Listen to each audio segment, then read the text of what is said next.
பாட்டாளிகள் அனைவருக்கும் வணக்கம். அதாவது கடந்த 2 மாத காலமாக இந்த கூலிக்கு மாரடிக்கிற மீடியா கூட்டமும், அதுக்கு தீனி போட்டு வளர்க்குற இந்த விடியா திமுக அரசின் தலைமையும் கூட்டு சேர்ந்து மருத்துவர் ஐயாவிற்கு எதிராகவும், அண்ணன் அன்புமணிக்கு எதிராகவும் பல்வேறு அவதூறு கருத்துக்களை பரப்புறது மட்டும் இல்லாமல், அண்ணன் அன்புமணி அவர்களுக்கும் மருத்துவர் ஐயா அவர்களுக்கும் இடையில் ஏதோ மிகப்பெரிய போர் நடப்பது மாதிரியான ஒரு பொய்யான பிம்பத்தை செய்தி நிறுவனங்களும், அதில் வேலை செய்யக்கூடிய இந்த நெறியாளர்களும், இந்த பத்திரிகையாளர்களும் தொடர்ச்சியாக கட்டமைத்து வருவதற்காக இந்த திமுக தலைமையானது கோடிக்கணக்கான ரூபாய் செலவு செஞ்சுருக்கு.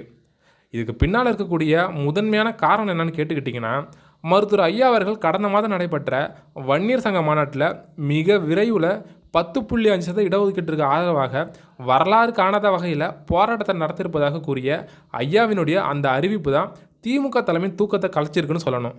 அது மட்டும் இல்லாமல் சமீபத்தில் நடந்த மாநில மாவட்ட நிர்வாகிகள் கூட்டத்தில் பேசிய அண்ணன் அன்புமணி அவர்கள் மிக விரைவில் தமிழக மக்களின் உரிமையை மீட்பதற்காக ஒரு நடைபயணத்தை மேற்கொள்ள இருப்பதாக கூறியிருந்தார். அண்ணனோட இந்த அறிவிப்பானது ஒட்டுமொத்த திமுக தலைமையும் கதிகலங்க வச்சிருக்குன்னு தான் சொல்லணும்.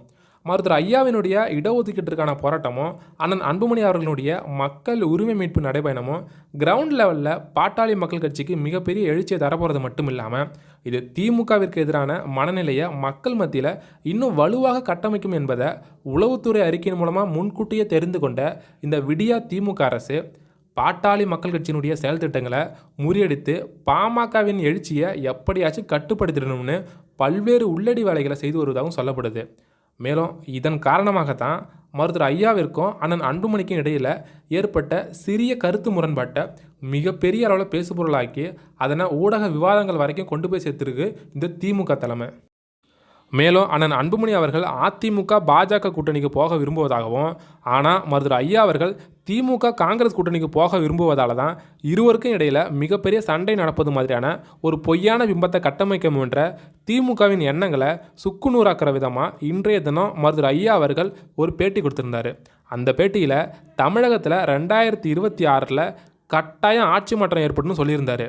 பாட்டாளிகள் இந்த இடத்துல தான் ஒரு விஷயத்தை தெளிவாக கவனிக்கணும். முன்ன எப்போதும் இல்லாத அளவுக்கு இந்த 2026 சட்டமன்ற தேர்தல் பாட்டாளி மக்கள் கட்சிக்கு மிகப்பெரிய வாய்ப்பாக தான் பார்க்கப்படுது. ஏன்னு கேட்டுக்கிட்டிங்கன்னா, கடந்த 4 ஆண்டு காலமாக ஊழல் செய்கிறத மட்டுமே முதன்மை நோக்கமாக வச்சுக்கிட்டு செயல்பட்டு வரக்கூடிய திமுக ஆட்சியில் சட்ட ஒழுங்கானது சந்தி சிரிச்சிட்டு இருக்கு. இந்த கொலை, கொள்ளை, கற்பழிப்பு போன்ற சம்பவங்கள் நாளுக்கு நாள் அதிகமாகிட்டே தான் போயிட்டு இருக்கு. அதிலும் பாருங்கள், சமீப ஆண்டு காலமாக பள்ளி மாணவிகளும் கல்லூரி மாணவிகளும் பாலியல் துன்புறுத்தலுக்கு உள்ளாக்கப்படும் எண்ணிக்கையானதும் அதிகமாகிட்டு தான் போயிட்டு இருக்கிறத பார்க்கும்போது, உண்மையிலேயே தமிழகத்தில் காவல்துறை என்ற அமைப்பு செயல்படுதா இல்லை முற்றிலும் முடங்கிவிட்டதா என்ற கேள்வி தான் முன்வைக்க தோணுது. அதிலும் பாருங்கள், அண்ணன் அன்புமணி அவர்கள் சட்ட ஒழுங்கு பிரச்சனைகளை முன் வச்சு வாழ தகுதியற்ற மாநிலமாக மாறுகிறதா தமிழ்நாடுன்னு அரசுக்கு எதிராக கேள்வி கேட்டதுக்கு திமுக எம்பி ராசா ஒரு பேட்டி கொடுத்துருக்காரு பாருங்கள். அன்புமணிக்கு மணிப்பூரில் நடந்ததை பற்றியெல்லாம் கேட்குறதுக்கு யோகியதை இல்லை, தமிழ்நாட்டில் நடந்தால் மட்டும் உடனே அன்புமணி அறிக்கை விடுவாருன்னு பேசியிருக்கக்கூடிய திமுக எம்பி ராசாவை பற்றி நான் கேள்வி கேட்குறேன்.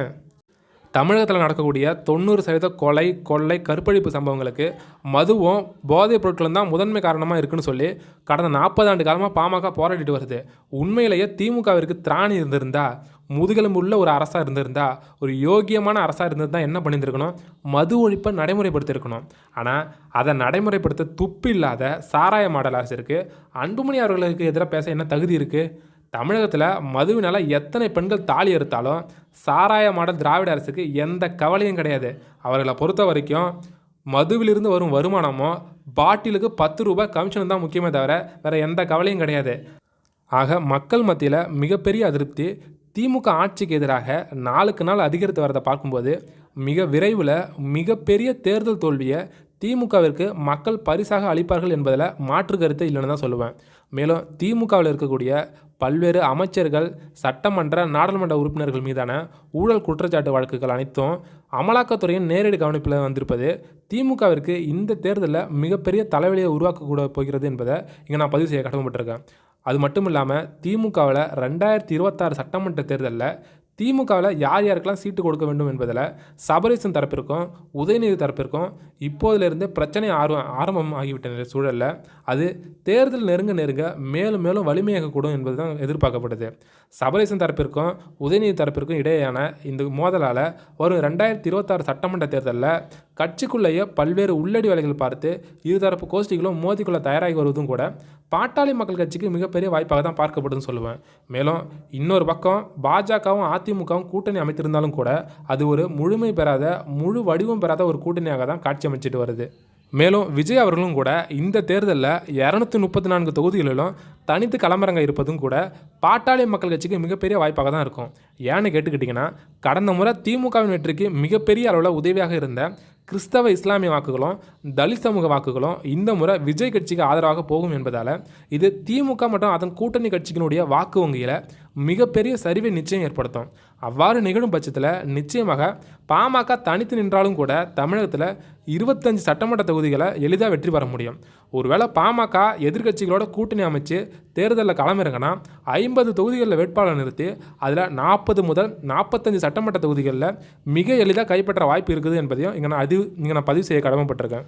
மேலும் மருத்துவர் ஐயா அவர்களின் வழிகாட்டுதலோடு அண்ணன் அன்புமணியின் தலைமையில் பாட்டாளி மக்கள் கட்சி மிகப்பெரிய அளவிலான எழுச்சி அடைய காத்திருக்கக்கூடிய சூழலில் சமூக வலைதளங்களில் பயணிக்கக்கூடிய பாட்டாளிகள் அனைத்து மனக்கசப்புகளையும் மறந்து 2026 சட்டமன்ற தேர்தலுக்காக வேலை செஞ்சால் கட்டாயம் மாபெரும் வரலாற்று வெற்றியை பதிவு செய்ய முடியும் என்பதை இங்கே நான் அழுத்தம் திருத்தமாக பதிவு செய்ய கடமைப்பட்டிருக்கேன்.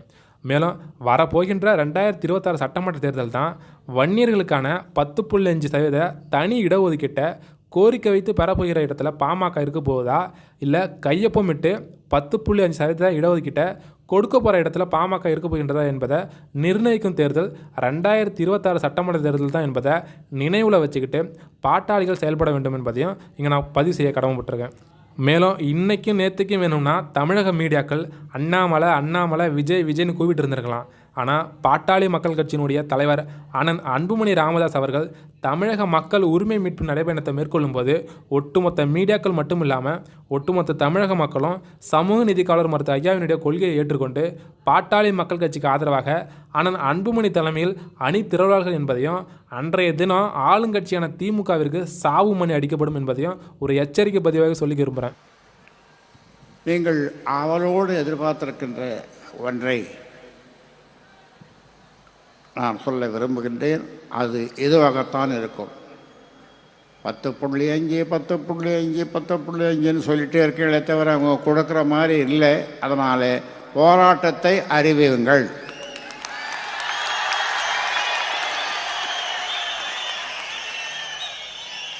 அதைத்தான் நீங்கள் எதிர்பார்த்து வந்திருக்கிறீர்கள் என்பது எனக்கு தெரியும்.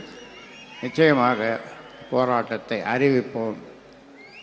இதுவரை நடந்திராத போராட்டம் அதுவாகத்தான் இருக்கும். ஆக சொல்லுவாங்க கிராமத்தில் பழமொழி, மயிலே மயிலே என்றால்